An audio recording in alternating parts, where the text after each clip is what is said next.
सिद्धांत गोचरं तमगोचरं गोविन्दं परमानन्दं सद्गुरुं प्रणतोऽस्म्यहम्। ॐ शान्ति शान्ति शान्तिः।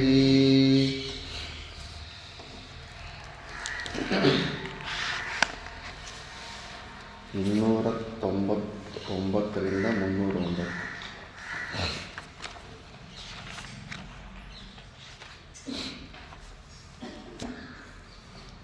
सन्त्यन्ये प्रतिबन्धा पुंसः संसारहेतवो दृष्टाः तेषामेषां मूलं प्रथमविकारो भवत्यहङ्कारः।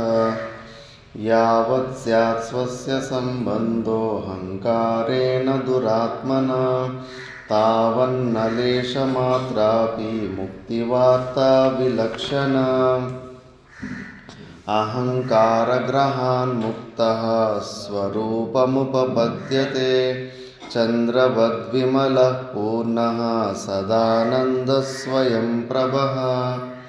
यो वा पुरैषोऽहमिति प्रतीतः बुद्ध्या विविक्तस्तमसातिमूढया तस्यैव निःशेषतया विनाशे ब्रह्मात्मभावः प्रतिबन्धशून्यः। ब्रह्मानन्दनिधिर्महाबलवता हङ्कारघोराहिना संवेष्ट्यात्मनि रक्ष्यते गुणमयैश्चण्डैस्त्रिभिर्मस्तकैः। विज्ञानाख्यमहासिना द्युतिमता विच्छिद्य शीर्षत्रयं निर्मूल्याहिमिमं निधिं सुखकरं धीरोऽनुभोक्तुं क्षमः। यावद्वा यत्किञ्चिद्विषदोषस्फूर्तिरस्ति चेदेहे कथमारोग्याय भवेत् तद्वदहन्तापि योगिनो मुक्त्यै। अहमोऽत्यन्तनिवृत्य तत्कृतनानाविकल्पसंहृत्य प्रत्यक्तत्वविवेकादयमहमस्मीति विन्दते तत्त्वम्। अहङ्कर्तर्यस्मिन्नहमिति मतिं मुञ्च सहसा विकारात्मन्यात्मप्रतिफलजुषी स्वस्ति शिमुषी। यदध्यासात् प्राप्ता जनिमृतिजरा दुःखबहुला प्रतीचश्चिन्मूर्ते तव सुखतनो संसृतिरियम्। सदैकरूपस्य चिदात्मनो विभोः आनन्दमूर्तेरनवद्यकीर्तेः नैवान्यतः क्वाप्यविकारिणस्ते विनाहमध्यासममोश्च संसृतिः। तस्मादहङ्कारमिमं स्वशत्रुं भोक्तुर्गले कण्टकवत् प्रतीतं विच्छेद्य विज्ञानमहासिना स्फुटं भुङ्क्ष्वात्वसाम्राज्यसुखं यथेष्टं। ततोऽहमादेर्विनिवर्त्य वृत्तिं सन्त्यक्तरागः परमार्थलाभात् तूष्णीं समास्वात्मसुखानुभूत्या पूर्णात्मना ब्रह्मणि निर्विकल्पः। ఇక్కడి వరకు మనం విచారణ చేస్తుంది వివేక చూడామణిలో నిధిధ్యాసన శ్లోకాలు విచారణ చేస్తున్నప్పుడు అన్నిటికన్నా మూల శత్రువు మనకు అహంకారమే.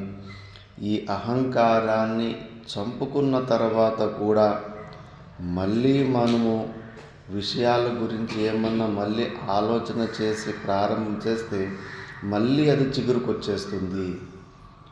అందుకే ఆ అహంకారాన్ని ఒకసారి చంపుకున్న తర్వాత మళ్ళీ బయట విషయాల గురించి అసలు ఆలోచన చేయడానికి అవకాశమే వదలకూడదు అని ఇప్పుడు ఒక 2-3 శ్లోకాలు దాని గురించినే వస్తాయి. పునః పునః ఉపదిష్టస్య ఉపదేశే కారణమాహ సమూలకృతోపి ఇతి.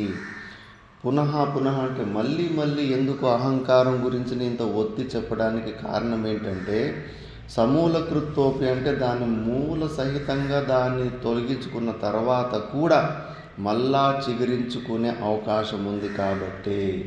అందుకే ఆ శ్లోకంలో చెప్తాను, సమూలకృతోపి మహానహం పునః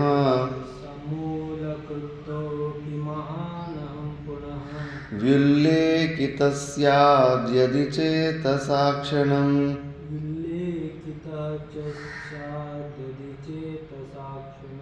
సంజీవ్య విక్షేపశతం కరోతి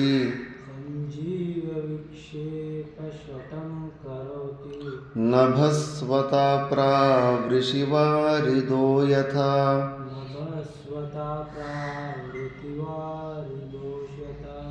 సమూలకృతోపి మహానహం పునః వ్యుల్లేఖితస్యాద్యది చేతసాక్షణం సంజీవ్య విక్షేపశతం కరోతి నభస్వతా ప్రావృషివారిదో యథా.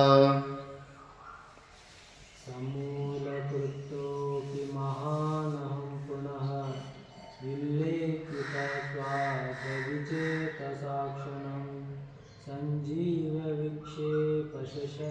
విక్షేపశతం కరోతి నభస్వతా ప్రావృషివారిదో యథా.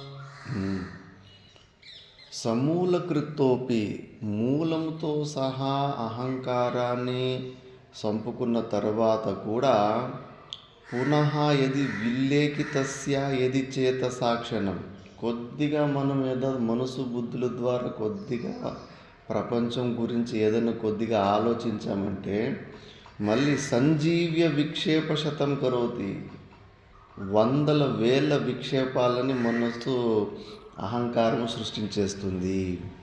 అంత డేంజర్ ఈ అహంకారం. నభస్వతా ప్రావృషి వారిదో యథ.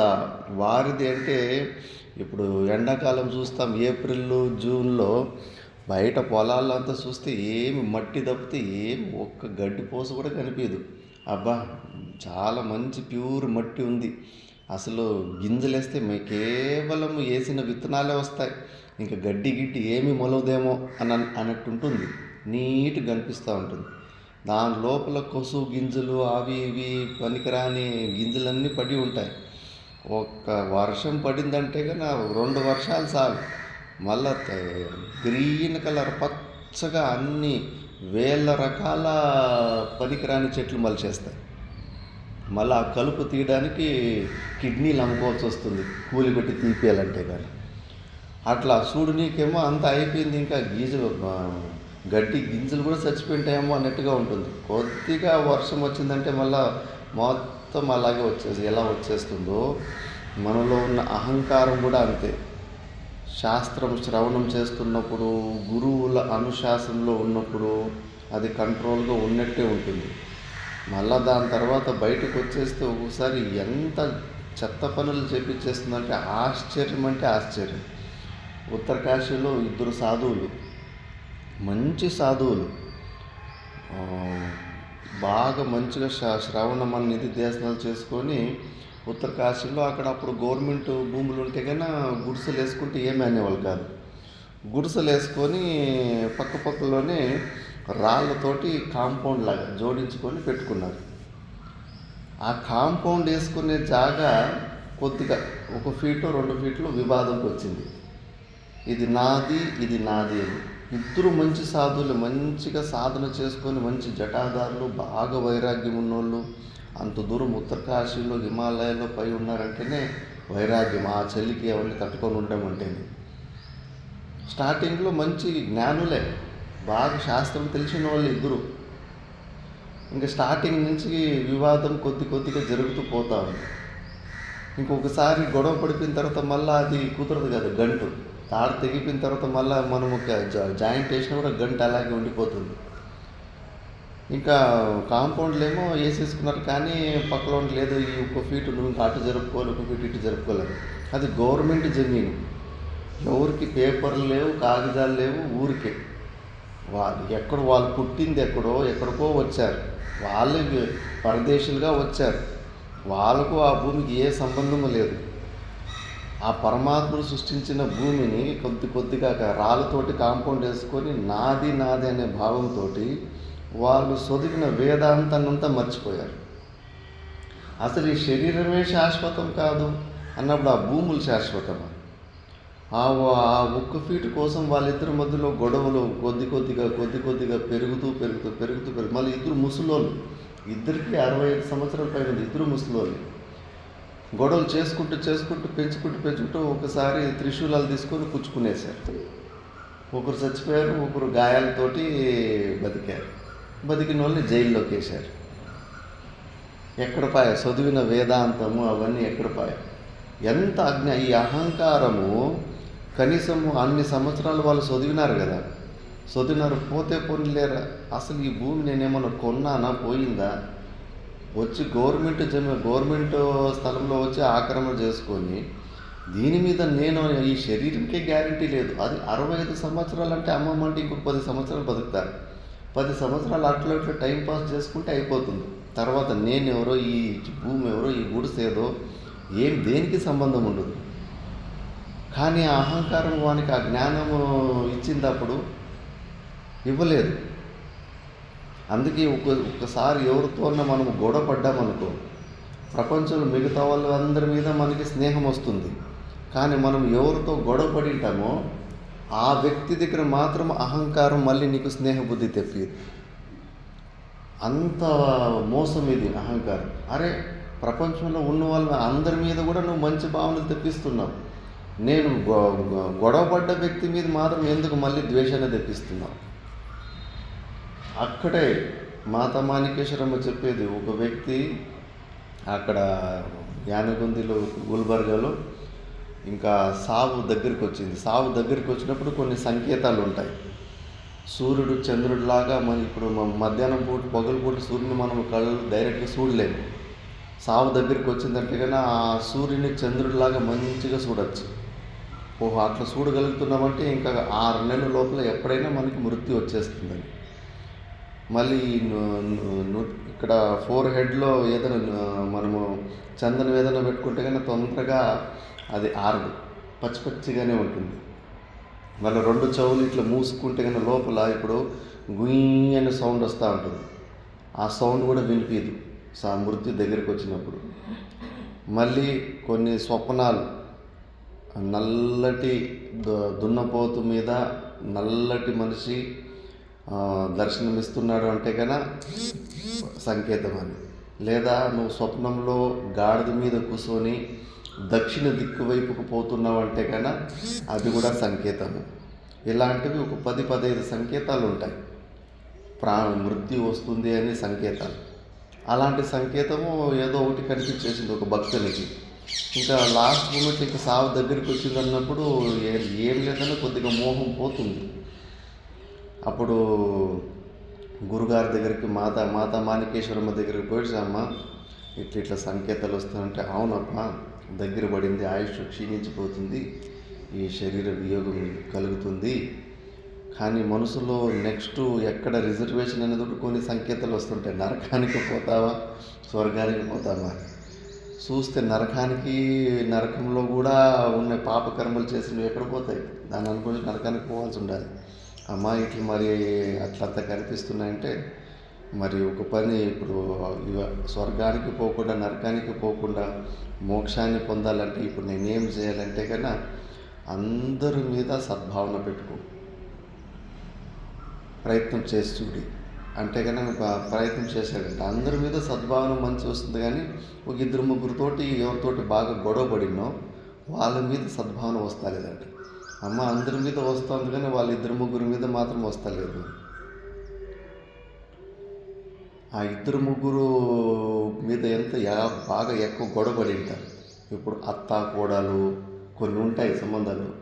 ఒక 20 సంవత్సరాలు గుద్దులాడుకో ఉన్నోళ్ళు ఒక క్షణంలో మీరు వాళ్ళ మీద సద్భావన పెట్టేట్టు పెట్టుకోలేరు. వాళ్ళకి అన్నీ ఆ దృష్టితో చూడటం అలవాటు అయిపోయిన తర్వాత అన్ని తప్పులే కనిపిస్తూ ఉంటాయి. అత్తకు కోడల్లో తప్పు కనిపిస్తూ ఉంటుంది, కోడలికి అత్తలో తప్పులు కనిపిస్తూనే ఉంటాయి. మంచి చూసే అలవాటే ఆగిపోయి ఉంటుంది. ఎప్పుడూ తప్పులే మనం భూతద్దం పెట్టుకుంటే పరమాత్మ అవతార పురుషుల్లో కూడా తప్పులే కనిపిస్తూ ఉంటాయి. అలవాటు అయిపోయి ఉంటుంది. అక్కడ మనము పరమాత్మ భావన చేయలేము. అహంకారం అక్కడ అడ్డం వచ్చేస్తుంది, ఒప్పుకోదు. ఏమి తెలియని వ్యక్తి దగ్గర, పరిచయం లేని వ్యక్తి దగ్గర అతనిలో పరమాత్మని దర్శనం చేసుకుంటే ఒప్పుకుంటుంది. మనం ఎవరితోటి గొడవపడి ఉంటామో వాడిలో మాత్రం పరమాత్మ దర్శనం చేసుకోదు.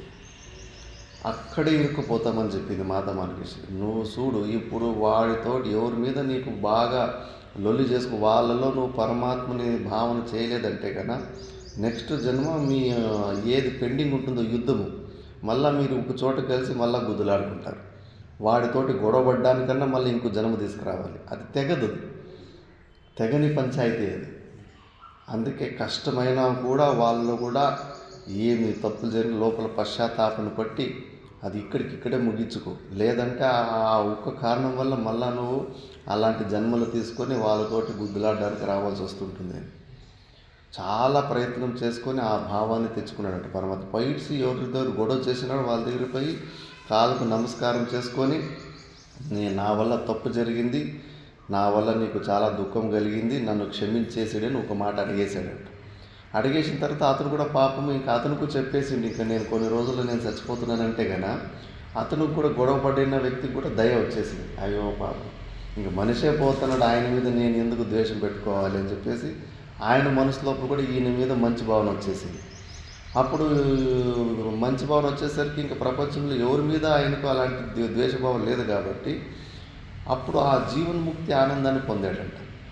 ఎవరితోటి ఏ లొల్లి లేనప్పుడు అజాత శత్రువులు అయిపోతాం కదా, అజాత శత్రువులు అప్పుడు ఇంకా మంచి గతికి పొందాడని అక్కడ చెప్పుకుంటారు. అట్లా ఈ అహంకారం అనేది మంచిగా విచారణ చేసి ఇవన్నీ చేసుకోకుండా పోతే ముఖ్యంగా ఎక్కడెక్కడ మనం గొడవపడి ఉంటామో, బాగా ఘోరంగా గొడవపడి ఉంటామో, మనకి బాగా ఇబ్బందులు ఎవరు చేసి ఉంటారో వాళ్ళని గుర్తుకు తెచ్చుకొని వాళ్ళ మీద నాకు పరమాత్మ భావన వస్తుందా, ఏ మాత్రము క్రోధము కానీ వికారం లేకుండా వాళ్ళు తెలుసుకున్నప్పుడు నాకు వాళ్ళ మీద పరమాత్మ దృష్టి వస్తుందా అని ఒకసారి విచారణ చేసుకుంటే అప్పుడు తెలుస్తుంది మన అహంకారం సచ్చిందా ఇంకా బుస్మంటా ఉందా అని. మిగతా వాళ్ళు ఏమి గొడవ లేని వాళ్ళ మీద ఈజీగా వచ్చేస్తుంది, మనం గొడవపడ్డ వ్యక్తుల మీద అది రాదు. అక్కడే చెక్ చేసుకోవాలా, వాళ్ళని ఊహించుకోవాలా. వాళ్ళని తెలుసుకున్నప్పుడు మనము దుఃఖానికి వెళ్తున్నామో వాళ్ళ మీద ఇంకా మనకు కోపం వస్తుందా అంటే కనుక ఇంకా అహంకారము సావలేదు. అక్కడే చూసుకోవాలా, ఎందుకు మనసుకు ఇంకా వాళ్ళ మీద రాగద్వేషాలు ఎందుకు. మనం ఈ శరీరమే కాదు అన్నప్పుడు శరీరంకు భిన్నంగా ఉన్న వాళ్ళు సత్యమని ఎందుకు నమ్మాలి? అనవసరంగా మనం ఎందుకు వాళ్ళ మీద కోప్పడాలంటే కూడా నేను ఈ శరీరం అనే భావనలోకి రావాలి కదా. ఈ శరీరం అనే భావనలోకి రావాలంటే అహంకారమే కదా అది. కాబట్టి ఇట్లా ఆ విచారణ చేసుకుంటే కన్నా మనకు తెలుస్తుంది అహంకారం సచ్చిందా బతికిందా అని. మరి అలా అహంకారాన్ని కష్టపడి మనం చంపుకున్న తర్వాత విషయాలను గురించి ఆలోచించకూడదు. ఇలాంటి చిన్న చిన్న విషయాలే మళ్ళీ మనకు జన్మకు తీసుకొచ్చేస్తూ ఉంటాయి. అందుకే నష్టస్య కథం జీవనమితి చేత్ మృతస్య అమృతస్యేక ఇవ విషయాను చింతనం ఏవ తత్ర హేతు ఇది సదృష్టాంతం నిగ్రహేతి. ఎందుకు ఒకసారి నష్టమైపోయిన అహంకారము మళ్ళీ ఎందుకు వస్తుంది, ఎందుకు మళ్ళీ భయపడుతున్నారంటే కన్నా లేదు నాయనా, సచ్చిన మనిషిని కూడా సంజీవిని లాంటి కొన్ని మందులు ఉన్నాయి. ఆ సంజీవిని లాంటి మందులు వేస్తే కన్నా వాడు మళ్ళీ బతికిపోతాడు. అలాగే విషయాను చింతనం ఏమో, మనం విషయాలను చింతన చేస్తే సంపిన అహంకారం కూడా సచ్చిన అహంకారం కూడా మళ్ళీ అది వాపసు వచ్చేస్తుందని నెక్స్ట్ శ్లోకంలో చెప్తా ఉన్నారు. నిగృహ్య శత్రోరహమోవకాశః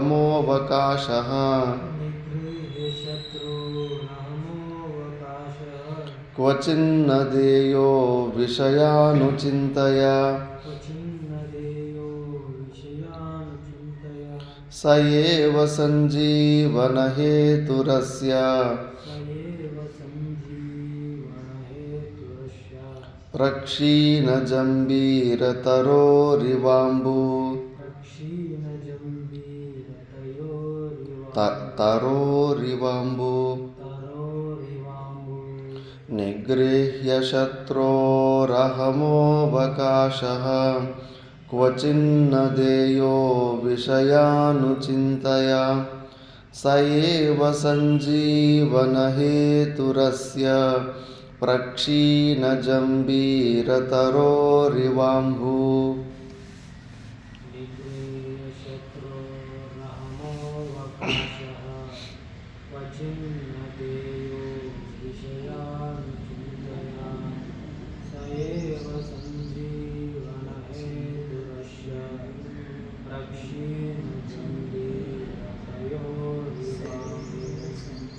तरोरिवाम्बु నిగృహ్య శత్రోః అహమః అవకాశః నిగ్రహించుకున్న తర్వాత కూడా ఈ అహంకారాన్ని క్వచిన్న దేయ విషయానుచింతయ క్వచిన్న అవకాశ నా దేయ విషయాలు చింతన చేసే రూపంలో ఎప్పటికీ మనము దానికి అవకాశం ఇవ్వకూడదు. ఇది చాలా అవసరము. మనము సాధన చేస్తున్నప్పుడు మనసుకు విషయాల గురించి మనము చింతన చేయడం వదిలిపెడితే తప్పకుండా మనము దేని గురించి ఆలోచిస్తూ ఉంటామో అదే అయిపోతారు. కొంతమందికి చాలా లీడర్లు కావాలా, రాజులు కావాలనే కోరిక బాగా ఉంటుంది.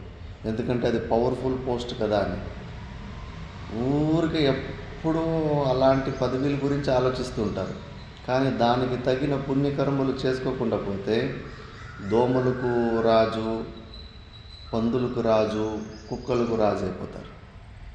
ఎందుకంటే కన్నా కోరిక మాత్రం రాజు కావాలని ఉంది, కానీ దానికి తగిన పుణ్యకర్మలు మాత్రం చేసుకోలేదు.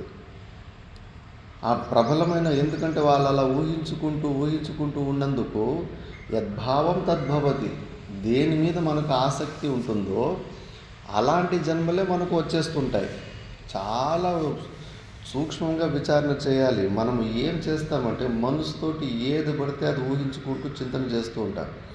మనకేమనిపిస్తుంది, అలా ఊహించుకోవడం వల్ల ఏమి పెద్ద హాని లేదులే అని మనకు అనిపిస్తుంది. లేదు, మనము దేని గురించి ఆలోచన చేస్తున్నామో, దేని గురించి ఎక్కువ చింతనలు చేస్తుంటామో అలాంటి జన్మలే వచ్చేస్తాయి. నేను ఇంతకు ముందు కూడా చెప్పింటి మాతా మాణికేశ్వరమ్మ దగ్గర 2 ప్రకారాలు దృష్టాంతం.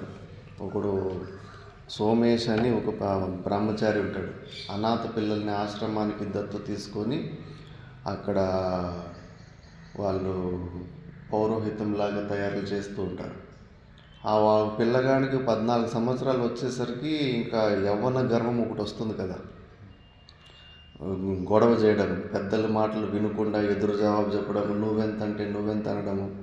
ఇంకా వచ్చిన భక్తులు కానీ ఎవరిని కానీ అయ్యో ఆశ్రమానికి దత్తు తీసుకున్న పిల్లలు వీళ్ళని ఏమన్నా అంటే కానీ మళ్ళా అమ్మ తల్లి ఏమన్నా తిడుతుందేమో, భయపడుతుందేమో అని అట్లా. ఇప్పుడు కూడా అంతే. ఇక్కడ పిల్లలు ఉంటే కానీ వాళ్ళకు కొట్టండి అని చెప్పినా కూడా కొట్టలేకపోతారు. ఎందుకంటే భయము, వీళ్ళు కొడితే కానీ మళ్ళీ స్వామీజీ ఏమని అంటాడేమో, అనుకుంటాడేమో అని చెప్పేసి అట్లే పాడు చేసేస్తారు పిల్లల్ని. మనసును పిల్లలని రోజు ఒక దెబ్బ పడతా ఉంటే మంచిగా డిసిప్లిన్గా, శిస్తుగా, వినయంగా ఉంటారు. దెబ్బలు పడకుండా పోతే కన్నా చెడిపోతారు. అక్కడ కూడా అట్లే భక్తులు మీరు చేసినట్టు వాళ్ళు అదే తప్పు చేశారు. కొట్టకూడదు అనుకుంటూనే పాడు చేసేసారు వాళ్ళు. మంచి వాళ్ళు కొడతారు, పిల్లల్ని కొట్టేవాళ్ళు మంచి వాళ్ళు, కొట్టకుండా ఉండడం చెడ్డోళ్ళు. పిల్లలను కొడితేనే దారికి వస్తారు. అది నేర్పియాలి కదా. 14 సంవత్సరాల వరకు వాళ్ళకి ఇప్పుడు కొట్టి భయపెట్టి మంచి డిసిప్లిన్ నేర్పిస్తే కానీ మళ్ళీ వాళ్ళు మంచి వ్యక్తుల్లాగా తయారవుతారు.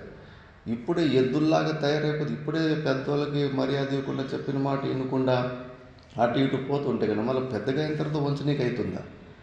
శారీరక బలము ఎక్కువ వచ్చినప్పుడు, లోపల యవ్వన గర్వం వచ్చినప్పుడు అప్పుడు వింటారన్నమాట. అస్సలు వంచలేము. చిన్నగా మొక్కయ్యి ఉన్నప్పుడే ఏదన్నా మంచిగా అప్పటి నుంచి మంచి శిస్తు, డిసిప్లిన్, మంచి గుణాలు ఇవన్నీ నేర్పేది ఇప్పుడే. ఊరికే చెప్తే వినరు, ఒక దెబ్బ కొట్టి చెప్పు వింటారు. ఇది తత్వం. లోపల ప్రేమ ఉండాలా, బయట చూపించుకోకూడదు. బయట కొట్టాలా, కోపంగా ఉన్నట్టు ఉండాలా, చూస్తేనే భయపెట్టేటట్టు ఉండాలా. లోపల మంచిగా ప్రేమ ఉండాలా, వాళ్ళు మంచి భవిష్యత్తు గురించి ఆలోచించుతూ ఉండాలి. ఇది పెంచే రకము. అక్కడ కూడా ఆశ్రమంలో ఇవే తప్పులు చేశారు. అయ్యో వాళ్ళు కొడితే కన్నా అమ్మ ఏమన్నా అనుకుంటుందేమో అన్ని విపరీతమైన ఆలోచన చేసుకొని ఇంకా ఉబ్బించి అట్లా ఎద్దులాగా తయారు చేసిండ్రు. ఇంక ఎద్దులాగా తయారు చేసిన వాడు ఎద్దు లాంటి పనులే చేస్తారు యవ్వనావస్థలో. విచిత్రంగా లెక్క లేకుండా పెద్దవాళ్ళతో ఇల్లు చేసుకోవడము, మళ్ళీ అంత చిన్న వయసుకి మళ్ళీ అమ్మాయిల సహవాసం ఇట్లా అవన్నీ కొన్ని కనిపించినాయి. కనిపించేసరికి వాడిని మహబూబ్ నగర్ ఆశ్రమానికి పంపించారు. వేరే ఆశ్రమం కొద్దిగా బుద్ధి రాని చెప్పేసి అక్కడ కూడా అదే పనులు చేసిండు. సిగరెట్లు తాగుడు, రాత్రిపూట్లు సినిమాలకు పోవుడు, ఇలాంటివన్నీ. మళ్ళీ అక్కడ కూడా ఏదో అమ్మాయిల సహవాసం చేస్తే కన్నా ఎవరైతే కానీ ఊరుకుంటారు. ఎవరో ఒక ఇంట్లో వీడు మా ఇంటి అమ్మాయికి ఇట్లా పని చేస్తుంటా అని చెప్పేసి నేను చంపేసి రైల్వే ట్రాక్లో వేసేసి ట్రైన్ యాక్సిడెంట్ అని నమ్మిచ్చేశారు. అప్పుడు మాతా మాణికేశ్వరమ్మ అనుష్ఠానంలో ఉంటుంది. ఒక 2-3 నెలల తర్వాత బయటకు వస్తే కానీ అమ్మ ఆ పిల్లగాడు ట్రైన్ యాక్సిడెంట్లో చచ్చిపోయాడంట. ట్రైన్ యాక్సిడెంట్ కాదు నాయనా, అది మర్డర్. అది ఇంకే మీరు పోలీస్ కంప్లైంట్ ఏమి ఇవ్వకండి, వీళ్ళు చేసిన తప్పుడు పనికి పలాని ఇంటి వాళ్ళకు కోపం వచ్చి చంపేశారు, వాళ్ళ ఇంటి ఆడ అమ్మాయిని వీడు సహవాసం చేసినందుకు అని చెప్పేసి అందరికీ షాక్ అయిపోయింది. మళ్ళీ ఇంకొక హెచ్చు తక్కువ ఒక 9 నెలలు హెచ్చు తక్కువ ఆ మధ్యలో అతను దోస్తులు ఉంటారు కదా, వాళ్ళని పిలిపించిందను, ఒరే మీ దోస్తు సోమేషు వస్తున్నాడు ఈరోజు, గోశాలలో ఎద్దు జన్మను ఎత్తుకొని వస్తున్నాడు. అది ఆవు ప్రసవించేటప్పుడు మీ మనసులో ఏదన్నా మంచి కోరికలు ఉంటే ఆ కోరికలు మనసులో పెట్టుకొని దాని చుట్టూ ప్రదక్షిణ వేయండి అని. అప్పుడు ఆ కోరికలు నెరవేరుతాయంటే మంచి కోరికలు ఉండాలి, ఇంకోరికి హాని కలిగించే కోరికలు కాకుండా ఏదైనా మంచి కోరికలు పెట్టుకొని ఆవు ప్రసవించేటప్పుడు చుట్టూ ప్రదక్షిణ వేస్తూ ఉంటే కానీ ఆ కోరికలు నెరవేరుతాయని. మళ్ళీ భక్తులకు సరే అని చూస్తే ఎద్దే పుట్టింది. ఎద్దును చిన్న లేగదూడకు ఉన్నప్పుడు ఏమంటారు? దూడ అంటే ఆడదాన్ని దూడ అంటారు, మగదాన్ని దూడ అంటారు. కోడి దూడగా పుట్టిండు. భక్తులకి డౌట్ వచ్చింది, అయ్యో వాడు ఆశ్రమానికి దత్తు తీసుకున్నాము అంటే అమ్మ బిడ్డలాగానే మళ్ళీ చిన్నప్పటి నుంచి పూజలు మంత్రాలు దేవతా పూజలు ఇవే చేసుకున్నాడు, వాడికి పశు యోని ఎట్లా వచ్చింది, ఎద్దు జన్మ ఎందుకు వచ్చింది అని అడిగారు. మా అమ్మ ఎట్లా వచ్చిందమ్మ వానికి దుర్గతి ఎందుకు అయిందని. నాయనా మీకు తెలీదు వచ్చే జన్మలు ఎట్లా డిసైడ్ అవుతాయని. మనలో ఉన్న కోరికలు, వాడు ప్రాణం వదిలిపెట్టే సమయంలో వాడిలో ఉన్న ప్రబలమైన కోరికలు 2. ఒకటి యుద్ధం చేయాలనే తత్వం యవ్వన గర్వంతో, ఇంకోటి అమ్మాయిల సహవాసం. ఈ 2 కోరికలు ప్రధానంగా ఉన్నాయి. అవి 2 ఎద్దుకున్న లక్షణాలే కదా, ఎద్దు అదే పద్ధతిగా చేసేది. దానికి యుద్ధాలు చేసుకోవాలని ఎంత తిక్క ఉంటుందంటే రోడ్డు మధ్యలో 2 కోడలు గుద్దుకోవడానికి స్టార్ట్ చేస్తే మళ్ళా ఊరందరూ కలిసినా కూడా దాన్ని విడిపిలేరు. అంత ఘోరంగా గుద్దులాడుకుంటాయి. అంత రోషము. ఆటోల్ని బస్సులు కూడా దబ్బేస్తూ ఉంటాయి రోడ్ల మధ్యలో గుద్దులాడుకుంటే. కానీ వీళ్ళు ఏం చూసుకుంటున్నారు, నా శరీరానికి ఏమైనా గాయాలు తగులుతాయా, దేని గురించి ఆలోచించు. కొవ్వు అంత ఉంటుంది, యుద్ధాలు చేయడంలో అంత కొవ్వు ఉంటుంది. ఇంకా మా అమ్మాయిల సహవాసం, ఆ కోరిక కూడా ఎద్దులో బలంగా ఉంటుంది. మరి ఈ 2 ప్రధానమైన కోరికలు ఉన్నప్పుడు నీకు మనిషి జన్మది వస్తుంది. ఎద్దు కోరికలు, ఎద్దుకున్న లక్షణాలు, ఎద్దుకున్న లక్షణాలతోటి నువ్వు లాస్ట్లో ప్రాణవాయువును వదిలిపెట్టేస్తే నువ్వు అలాంటి జన్మలే వచ్చేస్తాయి. మరి ఆలోచన చేసుకోవాలి, మన మనసు దేని గురించి ఆలోచన చేస్తూ ఉందని. దేని గురించి ఆలోచన మనలో ఏ కోరికలు ప్రబలంగా ఉన్నాయో టక్కనే అలాంటి జన్మలు వచ్చేస్తాయి. కాబట్టి అందుకే మనము ఏది పడితే అది ఆలోచించుకోవడము, ఏది పడితే అది ఊహించుకోవడము చాలా పెద్ద డేంజర్ పనులు అవి. ఏమవుతుందిలే దాని గురించి ఆలోచించుకుంటే ఏమవుతుందిలే అనుకుని మనము ఊరికే మనసులో కూర్చొని టైం ఉంది కదా, ఖాళీగా ఉన్నాం కదా అని పనికిరానివన్నీ ఆలోచన చేసుకుంటా ఉంటే అట్లయిపోతుంది, అలాంటి జన్మలు వచ్చేస్తాయి. మరి అందుకే విషయానుచింతయ క్వచిన్న దేయ అవకాశ, కొద్దిగా కూడా అవకాశం ఇవ్వకండి. ఈ అనాత్మ వస్తువుల గురించి మనసుకు ఆలోచించే అవకాశాన్ని మనం ఇవ్వకూడదు. అందుకే దినచర్యని సెట్ చేసుకోవాలి. ఎందుకు ఈ ఆశ్రమాలు, మఠాలు, గురువుల అనుశాసనంలో ఎందుకు మెలగాలి అనేది గురువులు ఈ దినచర్యని కరెక్ట్ చేస్తాడు. తెలుస్తుంది శిష్యుడు ఉదయం నుంచి సాయంత్రం వరకు వాడుకున్న సమస్యలు ఏంటి అని. వాడికి అసలు ఫ్రీ టైమే ఇవ్వకుండా చేస్తాడు. మేము చదివిన ఆశ్రమంలో 4 క్లాసులు ఉండేటివి. 4 క్లాసులు చిన్న పిల్లల కన్నా వరస్ట్గా అంత కంఠస్థం చేసి వినిపించాలి. వాళ్ళకి తెలుసు ఊరికే ఇక్కడ శ్రవణంలో వినేసి ఇటు విని అటు వదిలిపెట్టేస్తారు. ఇంకా పొగలంతా ఊరికే కూర్చొని మనోరాజ్యాలు చేసుకొని పనికిరానివన్నీ ఆలోచన చేసుకుంటూ ఉంటారని తెలుసు. మరి అలాంటి వారికి మనసుకు లగాం ఎట్లా వేయాలి? పని పెట్టాలి, మంచి పని పెట్టాలి. దానికి పని పెట్టుకుంటూ పోతే కానీ అనాత్మ వస్తువుల గురించి ఆలోచన చేసుకుంటూ ఉంటుంది. అందుకే ఇప్పుడు గంట సేపు అయిన క్లాసులో ఈ శ్లోకాన్ని కంఠస్థం చేసుకోనరా అని హోంవర్క్ ఇస్తారు. ఆ క్లాస్ తర్వాత మళ్ళీ రూమ్లోకి పోయిన తర్వాత మళ్ళీ మాకు వేరే సమయం ఉండదు. నెక్స్ట్ క్లాస్ అయ్యే లోపల అది కంఠస్థం చేసుకోవాలి. 4-5 శ్లోకాలు కంఠస్థం చేసుకోవాలి. గంటన్నర సేపు అయిపోతుంది. ఆ గంట మళ్ళీ ఇంకో క్లాసు రెడీ అవుతుంది. మళ్ళీ ఆ క్లాస్లో కూడా దాన్ని కూడా కంఠస్థం చేసుకోవాలి. 4 గంటలు క్లాస్ ఉంటే కన్నా దాంట్లో వాళ్ళు చెప్పించిన దాన్ని కంఠస్థం చేసుకోవడానికి ఇంకొక 4 గంటలు 5 గంటలు కావాలి. ఒక 10 గంటల సమయము ఈ శాస్త్ర అధ్యయనంలోనే ఇది అయిపోతుంది. ఇంకెంత ఉంటుంది జాగ్రత్త అవస్థ? ఇంకొక 6 గంటలు మేల్కో ఉంటాం. ఇంకొక 6 గంటలు స్నానాలకు ఒక 2 గంటలు పోయినా, భోజనాలకు ఒక గంటన్నర పోయినా ఇంకొక గంటన్నర సేపు ఉంటుంది. అది హారతులలో, మహిమ్న స్తోత్రాలలో ఇట్లయిపోతుంది. ఇంకా మనసుకు మేము అనాత్మ వస్తువుల గురించి ఆలోచించడానికి అవకాశం ఎక్కడుంది?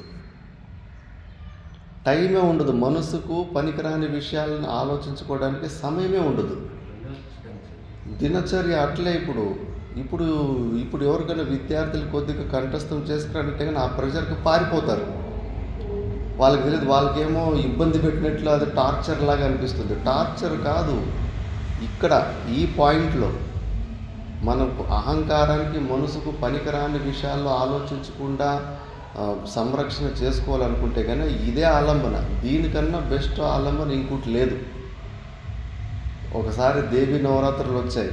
దేవి నవరాత్రులు వస్తే కన్నా పాఠాలు వదిలిపెట్టేసి 9 రోజులు ఉపవాసాలు ఉండి దేవి మంత్రాలు జపం చేసుకుంటున్నారు కొంతమంది విద్యార్థులు.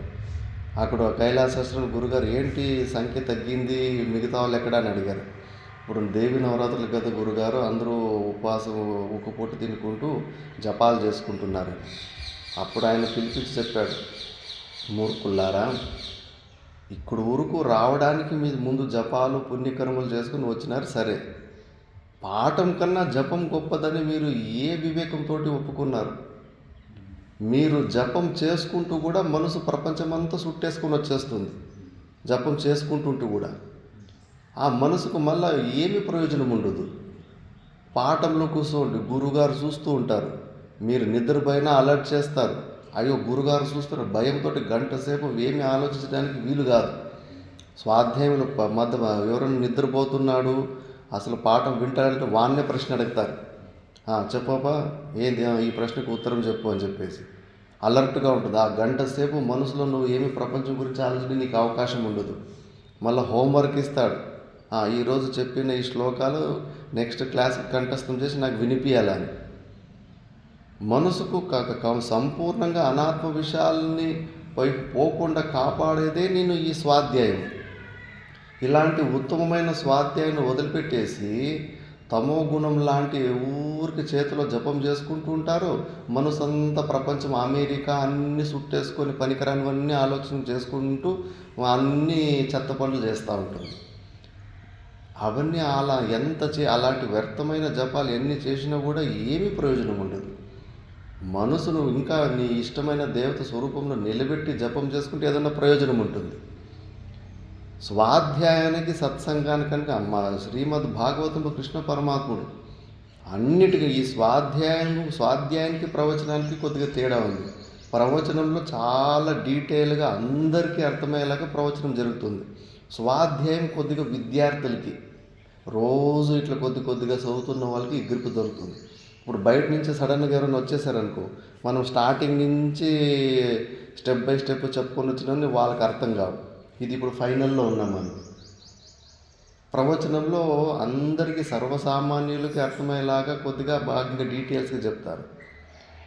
అట్లా స్వాధ్యాయ ప్రవచనాభ్యాం నా ప్రమదితవ్యం తైత్తిరీయ ఉపనిషత్తు. ఈ రెండిట్లో మాత్రం మీరు ప్రమాదం చేసుకోకండి. మనసును సంసారం గురించి ఆలోచించకుండా భగవంతుని గురించి ఆలోచించడానికి స్వాధ్యాయం ప్రవచనానికన్నా మంచి ఆలంబన ఈ ప్రపంచంలో లేనే లేదు. కానీ చాలామందికి ప్రాణాయామాల మీద ఇష్టం వస్తూ ఉంటుంది, జపాల మీద ఇష్టం వస్తూ ఉంటుంది, వేరే పనుల మీద అంత ఇష్టం వస్తూ ఉంటుంది. ఆ పనులు ఏమి చేసుకున్నా కూడా మనసు మాత్రము పరిగెడుతూనే ఉంటుంది. మనసును కట్టి వేయడానికి ఇదొక్కటే మంచి మార్గము. మనం ఎక్కువ అవకాశం ఇస్తున్నాం కాబట్టి ఆ మనసు ఆలోచన చేస్తూ ఉంటుంది. ఇలాంటి దినచర్యలు ఒక 11 సంవత్సరాలు తపశ్చర్య అనుకోవాలి. 11 సంవత్సరాలు కానీ మనము ప్రపంచం గురించి ఆలోచించకుండా ఇలాంటి శాస్త్రం ఆలంబముతోటి దాన్ని కట్టి వేసుకుంటే చాలు. మళ్ళీ ఆటోమేటిక్గా మనసు ఆ ప్రపంచం గురించి ఆలోచించే అలవాటు మర్చిపోతుంది. మనసును ఖాళీగా ఉంచుకుంటే మాత్రము ఎవడి వల్లను కాదు. అర్జునుడు కూడా భయపడి అంటాడు, చాలా దుష్కరం అంటాడు. కృష్ణుడు అవునైనా ఈజీ అని మాత్రం నేను చెప్పను, చాలా కఠినమే మనసును నిగ్రహించడం అంటే. కానీ అభ్యాస వైరాగ్యము మళ్ళీ అభ్యాసం అంటే ఇలా స్వాధ్యాయం శ్రవణం ద్వారా అభ్యాసం చేసుకుంటూ వైరాగ్యాన్ని పెంచుకుంటూ ఉంటే గాన మనసుని నిగ్రహణ చేసుకోవచ్చు. ఇక్కడ కూడా అదే చెప్తున్నారు. విషయాను చింతయ క్వచిన్న దేయ అవకాశ. నువ్వు దానికి స్పేస్ క్రియేట్ చేసిస్తున్నావు. మనసుకు పాడవడానికి మనమే దానికి దారేసిస్తున్నాం. ఎలా దారేసిస్తున్నాం? ఖాళీగా ఉంచడం వల్ల. ఖాళీగా ఉంచితే కానీ ఊరుకుంటుందా? దాని స్వభావమే చంచలం. సంకల్ప వికల్పాత్మక మనః. అది ఊరికే ఉండే తత్వం కాదు మనసు. ఖాళీగా ఉంచితే మాత్రం పనికిరాని ఆలోచన చేస్తూ ఉంది. అందుకే మనసుకు పని పెట్టాలి మనము. సయేవ సంజీవన హేతురస్య ప్రక్షీణ జంబీర తరోరివాంబు. జంబీర చెట్టు అంటే కన్నా నిమ్మ చెట్టు. ఈ ఆకులు రాలే సమయంలో చూస్తే నిమ్మ చెట్లు వట్టి ముళ్ళు కనిపిస్తుంటాయి. ఎండిపోయిందేమో అనిపిస్తుంటుంది. మళ్ళీ కొద్దిగా నీళ్ళు పోస్తే కానీ మళ్ళీ ఫుల్గా చిగురు వచ్చేస్తుంది. చాలామందికి అనుమానం వచ్చేస్తుంది, నిమ్మ చెట్టు ఎండాకాలం ఆకులు రాలిన తర్వాత అయిపోయిందేమో, ఇది ఎండిపోయిందేమో, పీకేలేమో అని. మళ్ళీ నీళ్ళు పెట్టిన వెంబడి ఫుల్గా ఎక్కువ ఆకులతోటి చిగురిచ్చేస్తుంది. ఈ అహంకారం కూడా అంతే. అంత చచ్చిపోయినట్టే అనిపిస్తూ ఉంటుంది. మనకు కూడా అనిపిస్తుంది, అబ్బా నేను నా అహంకారాన్ని చంపుకున్నాను లేబ్బా. మనకు తెలియకుండా ఎప్పుడు అది చిగురించేసి ఉంటుందో మనకు అర్థమే కాదు. అర్థం తెలియకుండా ఊరికి మనం కూడా రాగద్వేషాల గొడవలు కూడా పడేసి ఉంటాం. గొడవంతా అయిపోయిన తర్వాత అయ్యో నేనంతా మంచిగా అహంకారం చంపుకున్నాను అనుకుంటే ఇప్పుడు గొడవ ఎట్లా చేస్తే నేను ఈ శరీరం గొడవ చేయాలంటే నేను ఈ శరీరం అనుకోవాలా, నా శరీరం కన్నా ఇంకో వేరే శరీరంలో ఉన్నవాడు వేరే వ్యక్తి అనుకోవాలా, ఎన్ని ప్రకారాల భేదాలు ఊహించుకోవాలా. ఇంకా జగత్తు మిథ్యాత్వ బుద్ధి ఎక్కడుంది? ఈ శరీరంతోటి సంబంధం ఎక్కడ తెంచుకున్నాము? అసలు తెంచుకోనే లేదు శరీరంతో సంబంధం. అట్లా అహంకారాన్ని ఇట్లా మెల్లమెల్లగా మనము తెలుసుకోవాలి, స్టెప్పులు తెలుసుకోవాలి. నా ప్రమాదాదనర్థో అన్యః జ్ఞానినః స్వస్వరూపతః. ఆలస్యం కంటే ప్రమాదం అంటే కన్నా నెగ్లిజెన్స్ కన్నా పెద్ద శత్రువు ఈ మోక్ష మార్గంలో ఉన్న వాళ్ళకి ఇంకొకటి లేదు అని. అయితే అవుతుందిలే, డిలే అవుతుందిలే అని చెప్పేసి నెగ్లిజెన్స్ బుద్ధి ఫుల్ అలర్ట్గా ఉండాలి. ఎందుకులే భగవద్గీత ఎందుకు పారాయణం చేయంలే, కంఠస్థం చేస్తే ఏమొస్తుందిలే, అన్నీ ఇలాంటివే మనసుకు వస్తూ ఉంటాయి. అదొక తమోగుణ ప్రధానం. అది ఏదన్నా ఒక మనకు టాస్క్ వచ్చింది, మన పాటకు ఒక అర్థం వచ్చిందంటే కనుక దాన్ని ఫుల్ అలర్ట్గా ఉండి చాలా కరెక్ట్గా చేసి చూపించేయాలి. ఆ నెగ్లిజెన్స్ అలవాటు అయిపోతే కానీ అన్నిట్లోనూ ఆ ప్రమాదం వస్తాం. ప్రమాదో వై మృత్యు. ఆ నెగ్లిజెన్స్ వల్లనే మనం ఇన్నిసార్లు మళ్ళీ మళ్ళీ జన్మకు వస్తున్నాం.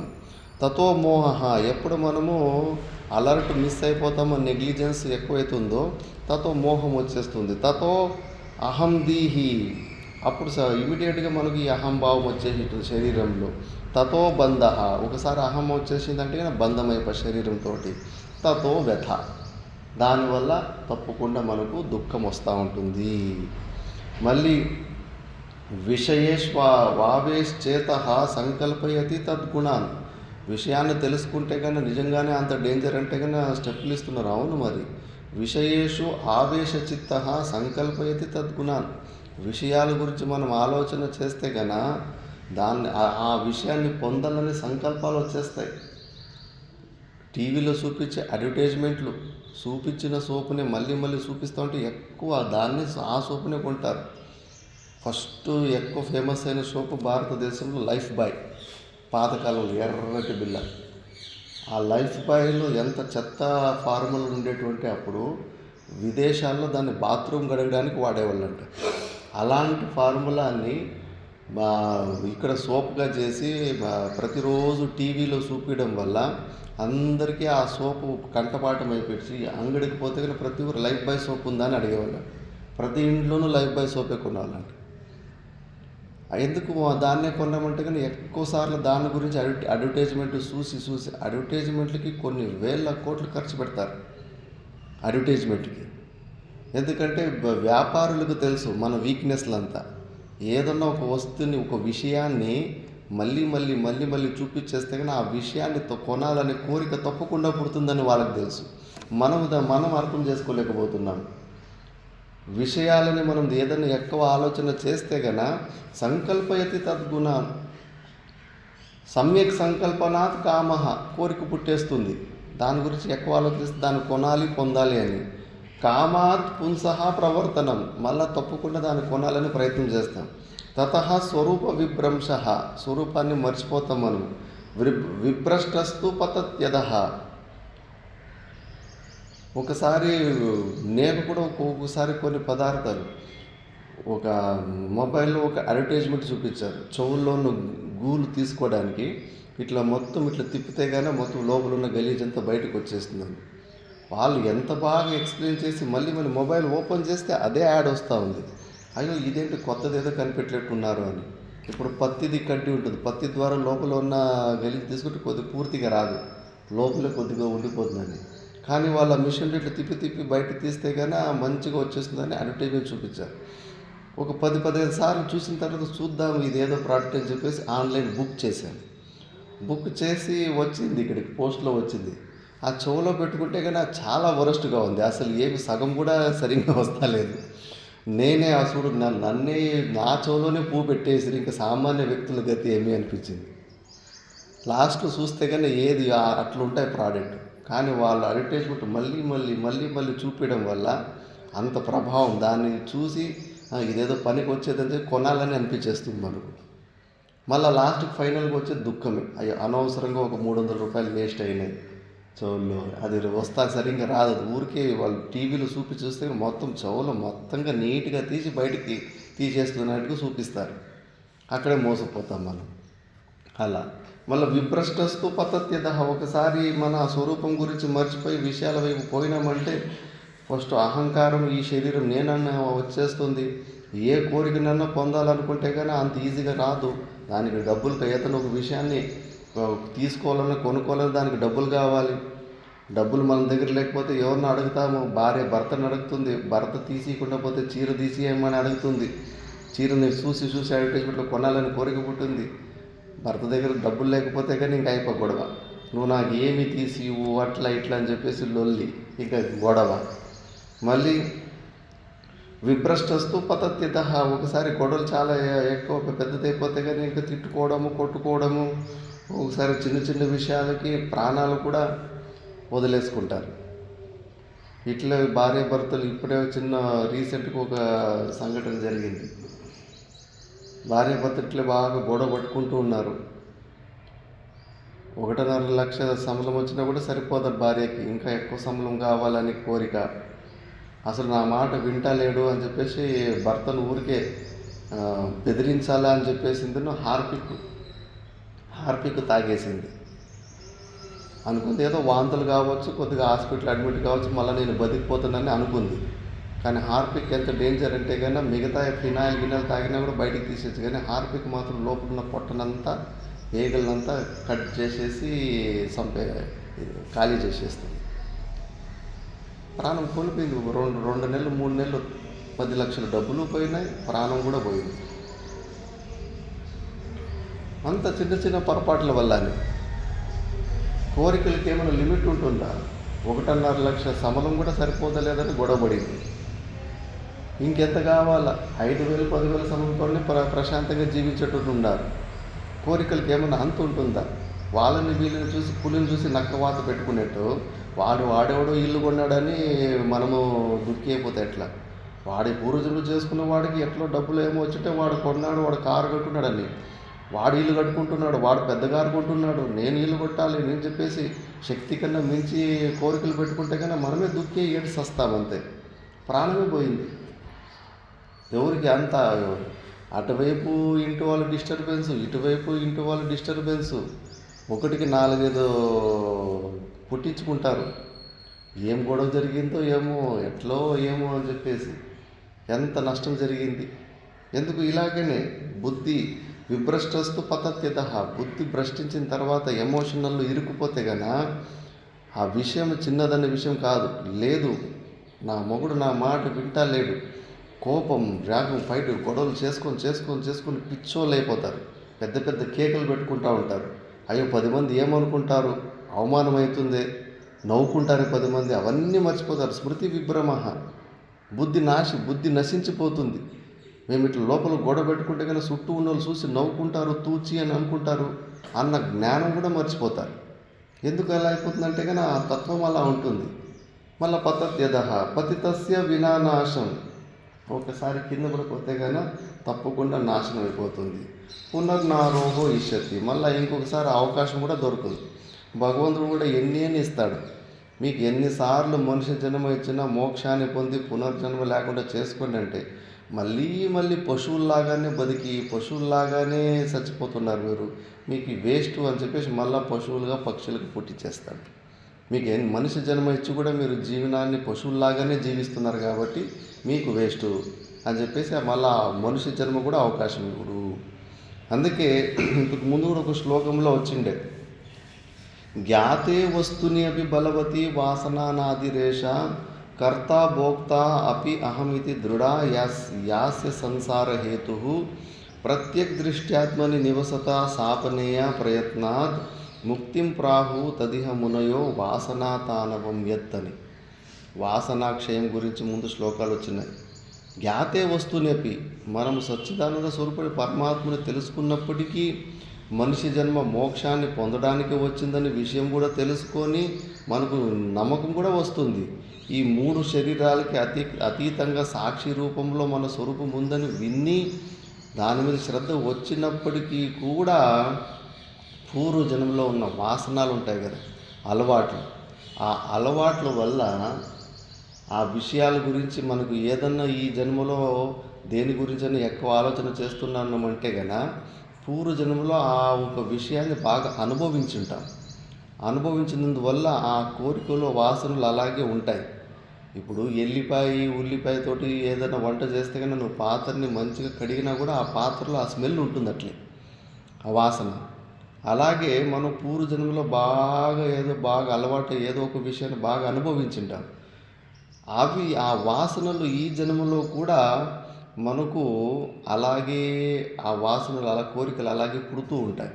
ఆ వాసనల వల్ల మళ్ళీ మనం ఈ అజ్ఞానంలోకి వచ్చేసి మళ్ళీ మనకు పతనం అయిపోతుంది. అందుకే చాలా జాగ్రత్తగా ఉండండి. అహంకారాన్ని చంపుకున్న తర్వాత మనమే ఆ విషయాలని లోపల మదిలో చింతన చేయడం వల్ల మనమే ఆ అహంకారం మళ్ళా పుట్టడానికి అవకాశం ఇస్తాము. అందుకే ఉదయం నుంచి సాయంత్రం వరకు నేను మనసులో దేని గురించి ఆలోచిస్తున్నాను. ఆలోచన చేయడము ఏమవుతుందిలే అని అనుకుంటే మాత్రం మనం దేని గురించి ఆలోచన చేస్తున్నామో అదే అయిపోతాం మనము. అందుకే ఆ విషయాలకి అవకాశం ఇవ్వకూడదని ఇందులో చెప్తున్నారు. మిగతాది మనం నెక్స్ట్ క్లాస్లో చూద్దాం.